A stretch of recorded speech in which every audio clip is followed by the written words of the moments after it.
여러분 받으신 그 가이드북에 보시면 여는 예배 순서 있습니다. 거기 사도행전 2장 44절부터 47절까지의 말씀 한 목소리로 함께 읽어보겠습니다. 함께 있습니다. 믿는 사람이 다 함께 있어 모든 물건을 서로 공유하고 또 재산과 소유를 팔아 각 사람의 필요를 따라 나누어주며 날마다 마음을 같이하여 성전의 모기를 힘쓰고 집에서 떡을 빼며 기쁨과 순전한 마음으로 음식을 먹고 하나님을 찬미하며 또 온 백성에게 칭송을 받으니 주께서 구원받는 사람을 날마다 더하게 하십니다. 아멘. 오늘 이렇게 좋은 곳에 와서 모두 무사히 잘 도착하고 이렇게 즐겁게 찬양하면서 여는 예배를 시작하게 되어서 얼마나 마음이 행복하고 기쁜지 모르겠습니다. 아멘. 제가 오늘 원래는 제가 이 가이드북을 준비하면서 어떤 마음의 의욕이 있었는가 하면요, 이번 수련회 가서 우리 교우들에게 내가 전하고 싶은 얘기를 정말 철저하게 좀 교육을 해야겠다 이런 마음을 먹고 가이드북을 준비하고 거의 강의 하나에 책 한 권을 녹여내야 되겠다 이런 마음을 먹고 있었는데 어제 저희 집사람하고 사소하늘로 좀 부딪혔습니다. 이게 뭐 큰일 났다면 사람이 좀 시험이 되는 일이 생기잖아요. 근데 그러면서 제가 탁 깨달아진 게 뭐냐 하면은 욕심을 버리자. 이거 욕심을 버려야겠다 하는 생각을 오늘 하고 어제부터 그 마음을 먹고 왔습니다. 그래서 여러분 길지 않게 하겠습니다. 짤막하게 오늘 말씀 제가 오늘 여는 예배 메시지를 여러분과 함께 나누겠습니다. 제목은 공동체의 빛과 그림자입니다. 보통 우리가 공동체 생활을 처음 시작할 때, 교회 생활을 처음 시작하거나 처음 믿음의 길에 들어왔을 때 보통 사람들이 느끼는 게 뭐냐 하면요, 너무 좋은 거예요. 정의로는 입문 단계를 하는데 너무 좋아서 모든 게 다 빛으로 보이는 거예요. 목사님도 예수님하고 비슷해 보이고 함께 있는 교인들을 보니까 교인들이 다 세상 사람들하고 다르고 너무 멋있어 보이는 거예요. 그게 입문 단계예요. 모든 게 빛으로 보이는 거예요. 근데 그 단계가 얼마 지나지 않으면 사라지는데, 사라지고 나서 그때부터는 어떤 단계가 오는가 하면 회의의 단계가 와요. 그때부터는 이제 결정이 보이기 시작하는 거예요. 목사님도 되게 좋은 분인 줄 알았는데 알고 보니까 목사님이 그렇지 않은 거예요. 또 옆에 있는 교인들도 다 천사인 줄 알았는데 알고 보니까 인간적 욕심이 다 살아있는 게만 보이기 시작하는 거예요. 그러면서 이제는 모든 것이 다 잿빛으로 보이는 단계가 옵니다.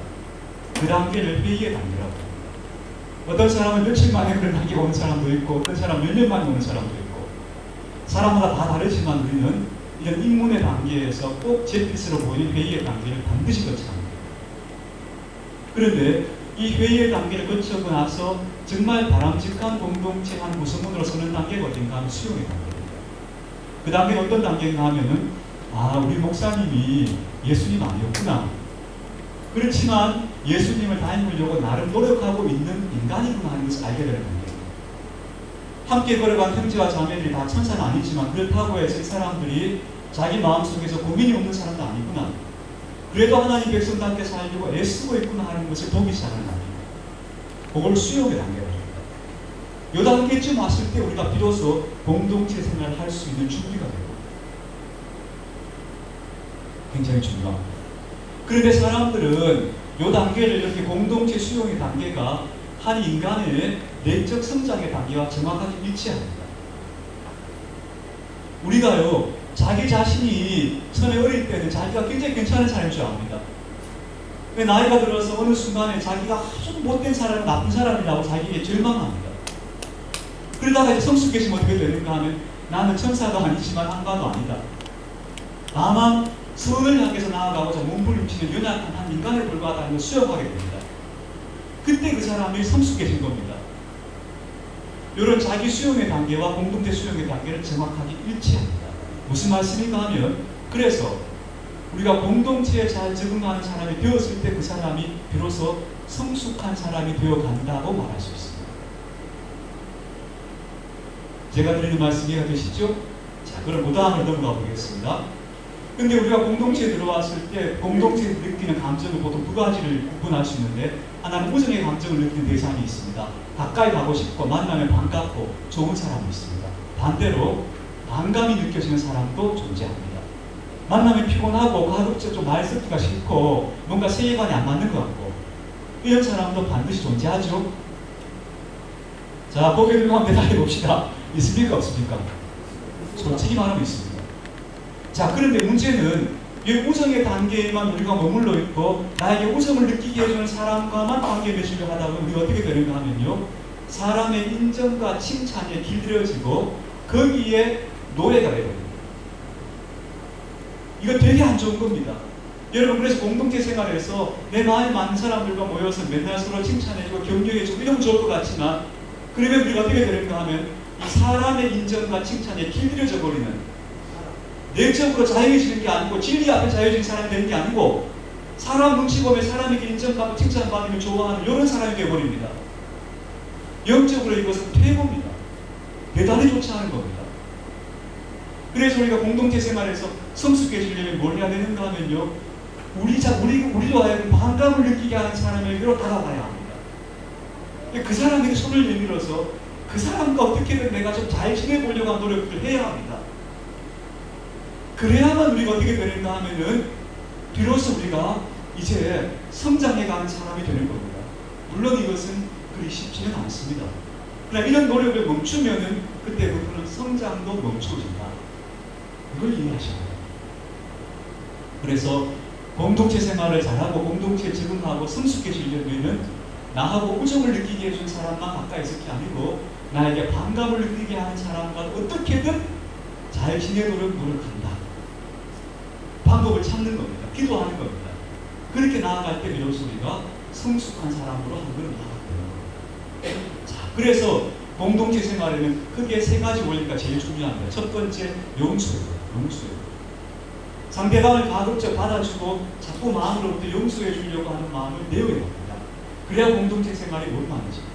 그래서 함께 산다는 것은 어느 정도는 십자가고 부단한 노력이고 날마다 서로를 용서해야만 가능하다. 이렇게 말할 수 있고, 그러므로 공동체는 용서의 신비를 배우는 것이다. 이렇게 정리할 수 있습니다. 두 번째는 인내입니다. 사람은 절대 하룻밤 사이에 변하지 않습니다. 몇 년이 가도 사람이 똑같은 것처럼 보입니다. 그래서 사람에게는 항상 인내가 필요합니다. 사람을 볼 때마다 참아주려고 하는 노력들이 필요하고, 특별히 우리가 뭘 해야 되는가, 공동체에서 자기 감정대로 말하고 행동하지 않도록 해야 합니다. 그건 절대 솔직한 거 아닙니다. 거친 겁니다. 자기 감정과 하고 싶은 대로 행동하지 않고 항상 이것을 잘 참아낼 수 있는 마음을 내어야 공동체 생활이 가능해집니다. 그래서 때때로 이렇게 말할 수 있습니다. 공동체 생활은 가시가 박힌 채로 걸어가는 길이다, 이렇게 말합니다. 참 이 말이 저는 굉장히 의미가 있다고 생각합니다. 가시가 없는 홀가분한 삶이 아닙니다. 홀가분하게 살려면 그냥 나 혼자 살면 됩니다. 근데 함께 살려면 가시가 박힌 채로 걸어가는 여정이 바로 공동체 생활이다, 이렇게 얘기합니다. 세 번째, 공동체 생활의 중요한 것은 관심입니다. 여러분, 시멘트가 풀풀 바람에 날리는 가루죠. 근데 그 시멘트가 물을 만나서 응고가 되면은 돌처럼 단단해지지 않습니까? 그런 것처럼 우리가 공동체 생활에 정말 중요한 것은 결정적인 행동이 아니고요, 일상에서 보여주는 잔잔한 관심과 배려입니다. 구체적으로 말하자면 사소한 몸짓, 밝은 인사, 혹은 같이 걸어가면서 내가 앞서가지 않도록 조심하는 이런 사소한 것들, 이런 사소한 것들이 사실은 공동체 생활을 좌우합니다. 이게 되게 중요합니다. 그래서 공동체 생활의 핵심을 말하자면, 여러분, 우리가 무슨 어마어마한 헌신을 하는 게 아니고 밝게 웃어주고 반갑게 대해주고 그리고 말을 잘 들어주려고 하고, 이런 사소한 태도들이 모여서 그것이 공동체를 정말 굳게 하는 거예요. 용서와 인내와 관심, 사소한 관심입니다. 이 세 가지가 우리 공동체를 정말 잘 견고하게 만들어가는 비결이 된다고 말할 수 있습니다. 마지막으로, 이상적인 공동체는 있을까요? 없을까요? 없습니다. 절대 없습니다. 여러분, 그렇죠. 그게 정답입니다. 이상적인 공동체는 없습니다. 어떤 분들이 큰 교회가 좋아서 큰 교회 가보니까 큰 교회는 너무 삭막하고 재미가 없어서 작은 교회 옵니다. 작은 교회 안 가니까 속 시끄러워 못 다니겠답니다. 아무데도 이상적인 공동체는 없습니다. 우리가 할 일은 하나님께서 우리 옆에, 내 옆에 만나게 하신 사람을 사랑하는 일, 그걸 받아들여야 합니다. 온전한 공동체는 성령님께서 이루하실 것입니다. 그러므로 우리는 그때까지 계속 실패를 경험할 겁니다. 여러분, 공동체 생활에서 우리가 실패한 것 같은 느낌이 들 때 그거 절대 이상한 거 아닙니다. 그게 당연한 겁니다. 우리는 계속 실패자 같은 느낌이 들 겁니다. 중요한 것은 그럼에도 불구하고 온전한 공동체를 꿈꾸면서 걸어간다는 것이 중요합니다. 그것이 바로 하나님께서 우리에게 명하시다. 우리는 순간순간 우리 함께 찬양하고 함께 즐겁게 지낼 때는 정말 행복하구나, 공동체 있으면 좋구나 할 겁니다. 그런 순간은 짧고 또 지나가고 나면 쓴맛이 나는 때가 많지요.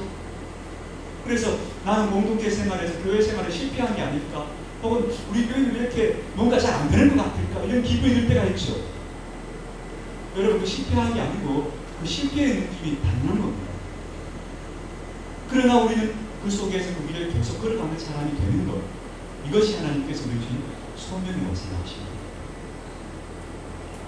우리 그리스도인의 삶은 우리가 살아가는 과정 속에서 우리는 절대 성공자 아닙니다, 여러분. 매일매일 성공을 경험할 것이라는 기대는 버리십시오. 그러나 우리는 최종적으로는 반드시 성공할 겁니다.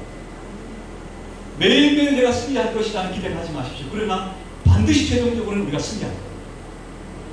이런 신념을 가지고 걸어가는 것이 그리스도입니다. 마더 테레사 수녀님 그렇게 말씀하셨어요. 하나님은 내게 성공을 명하시지 않고 사랑을 명하셨다 하셨는데, 저는 그 말씀이 오늘 우리에게 정말 중요한 말씀이 될 거라고 생각합니다. 예수님께서 분열을 빼고 지켜진 이 세상에서 예수님께서 대안으로 만들어 놓으신 것이 교회 공동체입니다. 교회 공동체가 예수님이 세상에 주신 대안입니다. 우리는 비록 다 부족하지만, 그리고 때로는 우정을 느끼는 사람도 있고 반감을 느끼는 사람도 있고 우리가 실패하는 것 같을지 모르지만, 이 속에서 하나가 되기 위해서 나아가는 것, 이것이 바로 주님께서 우리에게 명하신 것이고, 이 길을 걸어가는 것이 신앙의 요정이라는 것을 기억했으면 좋겠습니다. 함께 기도하십시다. 이렇게 기도했으면 좋겠습니다.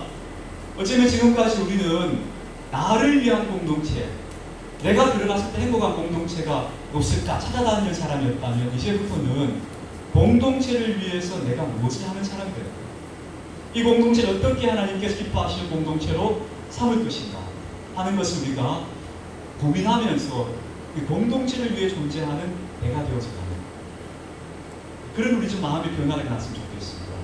지금 당장 아니더라도 이번 수련회가 우리에게 좀 그런 생각들을 하게 하는 시간이 되었으면 좋겠습니다. 우리 이 제목을 두고 같이 한번 기도합시다. 공동체를 위한 나, 그런 내가 되게 해주십시오. 그런 나로서의 역할을 하게 해주십시오. 구체적으로 그것이 무엇인지 이번 수련회 기간 알게 해주십시오. 이런 기도를 우리 이 시간에 같이 함께 하나님 앞에 드리겠습니다.